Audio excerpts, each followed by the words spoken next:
आप सभी दिव्य आत्माओं को मेरी आज की राम राम। चलिए आज मैं बात करती हूँ शिव पार्वती जी के जोड़े के बारे में।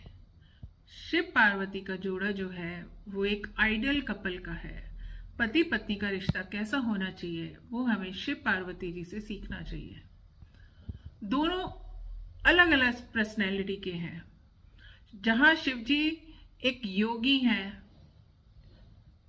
एक डिटैचमेंट वाले योगी हैं, एक सिंपल से इंसान है, वहीं पार्वती जी जो है वो एक ग्रेसफुल और एक रॉयल पार्वती की हैं। दोनों ने एक दूसरे को ऐसे ही एक्सेप्ट किया है जैसे कि वो है। एक दूसरे के अंदर बदलाव लाने की कोशिश नहीं करी, एक दूसरे का मान सम्मान किया, एक दूसरे को पूर्ण समर्पण दिया, एक दूसरे के काम की प्रशंसा करते हैं, एक दूसरे की भावनाओं को समझते हैं। यह है शिव पार्वती जी का जोड़ा।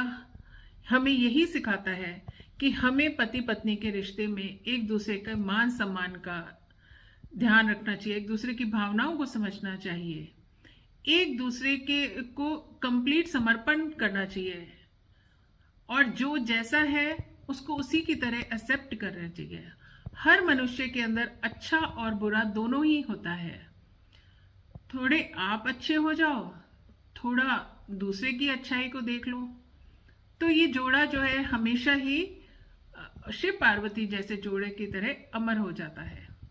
और जब पति पत्नी का रिश्ते में इस तरह की भावनाएं हो, एक दूसरे के लिए समर्पण हो, प्रेम हो, प्यार हो, तो संतानें कैसी होती हैं?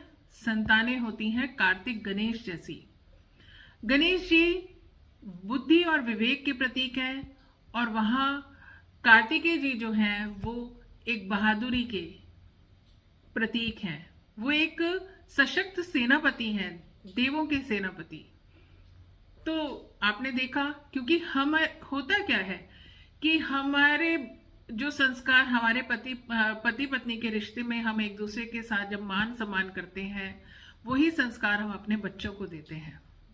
जैसे संस्कार हम बच्चों को देंगे बच्चे वैसे ही बनेंगे, और बच्चे अगर हम अच्छे संस्कार देंगे तो वही बच्चे जब अपने जीवन में सफल होते हैं तो उसका कहीं ना कहीं क्रेडिट जो है आप माता पिता को ही जाता है, उनके संस्कारों को जाता है।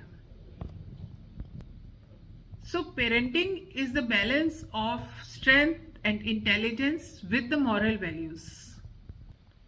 नेक्स्ट वीडियो में मैं आपको इसमें और आगे आपको शिव पार्वती जी के